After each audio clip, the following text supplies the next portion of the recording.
Welcome to Your Stories podcast, where we hear candid stories from people conquering cancer. I'm your host, Brenda Brody, and I am delighted to welcome today Sherry Malone. In 2019, she received the devastating news of a breast cancer diagnosis that rocked her world. Today, we're going to discuss how not only friendship, but mentorship is critical for both patients and their caregivers navigating a cancer diagnosis. Sherry, welcome.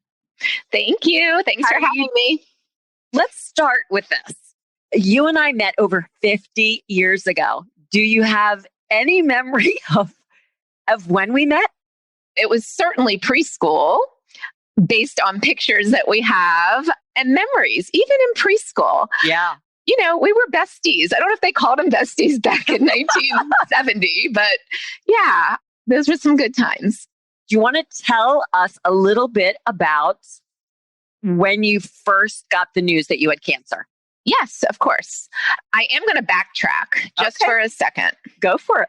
Because you and I, at some point in young adulthood, lost touch a bit. I got married very young and started a family very young. So my life was just so very different. And we stayed in touch, but we weren't that, as close as we had been in the years previous. And then along comes Facebook, and that really got us reconnected.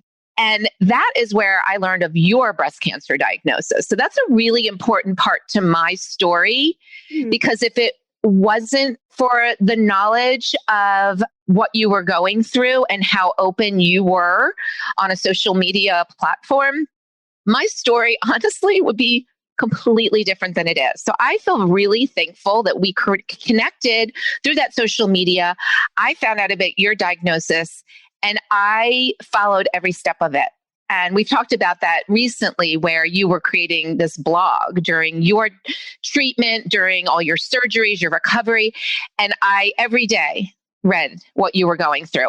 And I was so devastated for you. I mean, I would never have said that to you, but my heart was aching for you. And I couldn't believe that this friend that I've known for over 40 years is now so sick. And I was sort of in awe, not in like a positive way, but just I wanted to know every detail, and I wanted to make sure that you weren't going to die. I mean, to be perfectly blunt about it. That set a scene for something that I had no idea was going to happen to me, to be honest. And I am thankful for what you did. So without even knowing it, you were helping me 8 years later. You didn't know it at the time. You were doing what felt right to you. And here, I can't even tell you how it benefited me. And I'll kind of get to that, because without that, I wouldn't have known what to do or who to call. So with my diagnosis, I remember it clear as a bell. I don't know anyone that doesn't, but I was at the gym because that's where I work and that's where I spend 90% of my time. Anyway, phone call comes in. I basically just fell to my knees because I felt suddenly very weak. And I guess I was in shock. I can't say what I was feeling. I don't know what I was feeling other than this can't really be happening. You suddenly become like you're in a dream. So I was scared.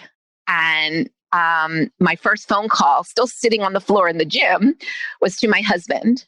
My second phone call was to Brenda. I called you and I said, Brenda, I have breast cancer. And you said, you do? I will be there in 10 minutes. And sure enough, ding dong, bell rings. There is Brenda on my doorstep. And I couldn't have done the next steps, honestly, without you. You then at that moment became my mentor and my lifeline. Honestly, I wouldn't have known anything. They were not very helpful. When I say they, the place that I had the biopsy and the mammogram, they were saying, oh, well, next week we'll do the next thing, or, maybe come back in a couple of weeks. We have to do an MRI and then we have to, so there was a list of things that needed to be done, but they didn't seem to be really in a rush to do them. And I was, I didn't want to wait. You took the reins. I mean, you really did. You were on the phone with surgeons and with doctors and saying, I have a friend and she needs to be seen today. Today, we're doing this MRI. And granted, lo and behold, 6 p.m. that night, we're at the hospital and you're holding my hand. I'm going down for the MRI. You knew the desperation. You knew the feeling. you got it. Right. I definitely knew the feeling and I knew what you were going through. And it's not like I invented it, I must say, because I was lucky enough to have mentors. And I had people walk into my house, take off their shirts, show me their breasts, tell me I was going to be fine. And from that, I've been able to, since I got better, a year after I got better, I've been mentoring 2 to 3 women. It's just the universe has kind of taken over. But I was so grateful to mentor you. I mean, because I knew what you were going through. Let's talk about your story. You went on and you ended up having a double mastectomy. And then we were lucky for you. You were stage 0 or 1, and you did not need chemo. You went to my oncologist, but you did not need chemo, which is fantastic. And were you triple negative? Yeah. And you were triple negative, so you did not need tamoxifen as well. Correct. And you're doing great. How many years out are you now? That surgery was October of 19, so about a year and a half. Yeah. Just barely. You're doing great. That's huge.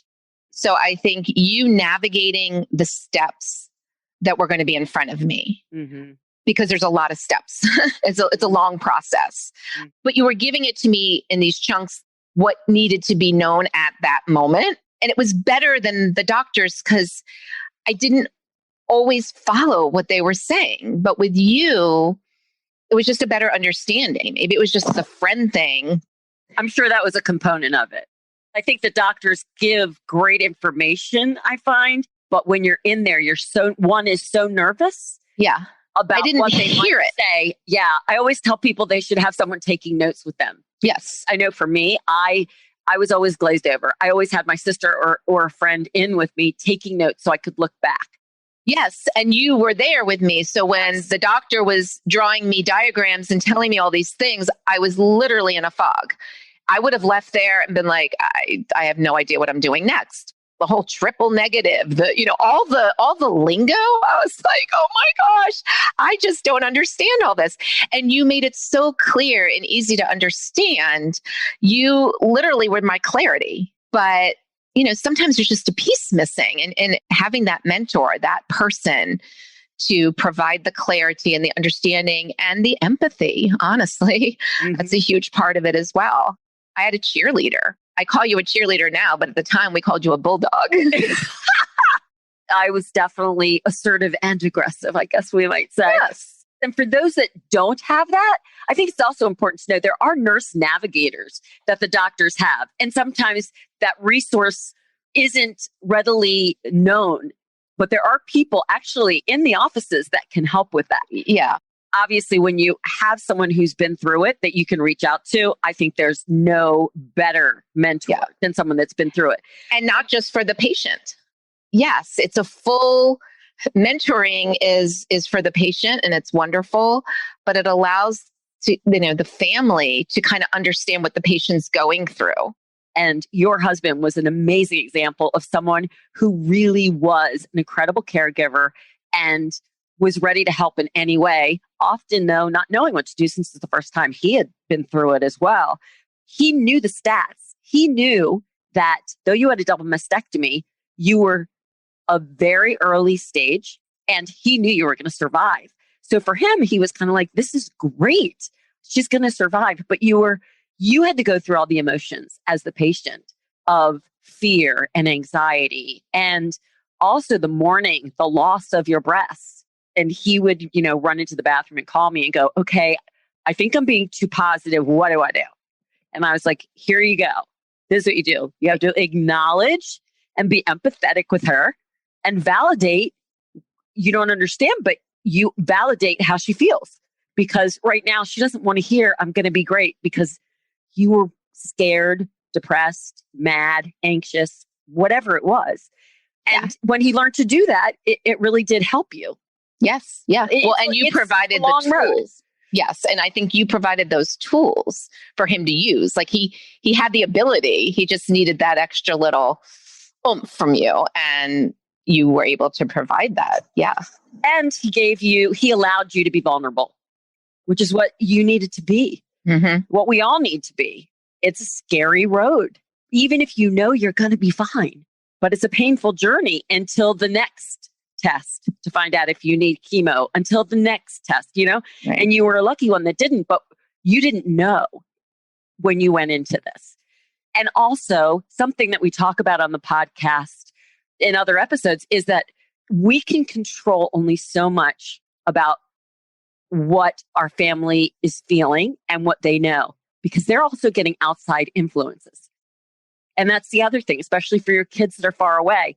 They're reading, they're Googling, they're talking to their friends who maybe know someone that's worse than you, and they're far away and they're scared and they don't know what they don't know. And no matter what you tell them, until they see you, I know a part of you was like, they don't need to be here going through it. And I remember saying to you, they need it. You don't need it, but they need it because they're 3,000 miles away living and they want to know mom's okay. How did you react though during your darkest days when they felt helpless and were confused, not knowing how to respond to their strong, very, very normally positive mom having a completely emotional day and not being able to get out of bed? It was very scary for me to be living in those shoes because it's 180 degrees from who I am and what I am. Mm-hmm. But what I kept hearing so much of was, Sherry, you're so strong. You're so strong. And I'm thinking, the reality is that that's the only way I knew how to be. So I handled it by trying to be pretty stoic about it, I think. And that came across as very strong when a lot of times inside I wasn't feeling that way. After my diagnosis, you started doing a ride for cancer during Yes. Breast Cancer Awareness Month. I have been coaching cycle for now 13 years. Your story inspired me. So it was a really safe space for people to come share their stories. And suddenly, when I was diagnosed, I was completely transparent and open with everybody. I never hid anything.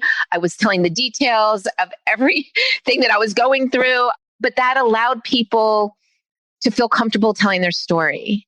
And then we came full circle because you were diagnosed during Breast Cancer Awareness Month.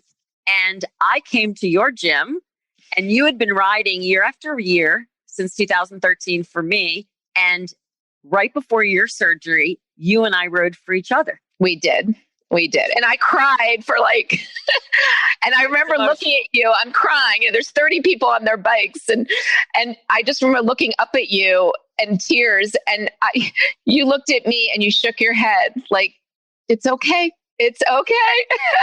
We're going to get through it. That was the ride of all rides. Yeah, no, that was a lot of fun. And yeah, riding for you all those years. And it was wonderful. I have one more question, and that is, do you have any advice for others that are conquering cancer right now? I do. I think it's important to surround yourself with people that have been on this journey. Hearing stories was just proof that it was going to be okay. It was proof that there's life on the other side. It was proof that people get through it and continue their lives. Because when you first hear the words that you're diagnosed, you just don't know. You don't know. I would highly recommend writing down what you're going through, your feelings, the day in, the day out, because you will forget. You do block it out. Surrounding yourself with people that are positive and have experienced what you're going through, I think is a really important aspect to getting through, especially the early stages, for sure. Oh, Sherry, that is exactly why we do this. If we can share one thing that impacts a person fighting today or who's recovering and trying to figure out their new normal, then we have done something so special and so impactful. Hearing the experiences of others can reveal the challenges cancer brings to patients and their families. To help researchers find new treatments and cures for patients with cancer, make a gift today on conquer.org. Thanks everyone for listening to Your Stories podcast, Conquer Cancer. The participants of this podcast report no conflicts of interest relevant to this podcast. Full disclosures can be found on the episode page on conquer.org. The purpose of this podcast is to educate and to inform. This is not a substitute for professional medical care and is not intended for use in the diagnosis or treatment of individual conditions. Guests on this podcast express their own opinions, experience, and conclusions. The mention of any product, service, organization, activity, or therapy should not be construed as an ASCO endorsement.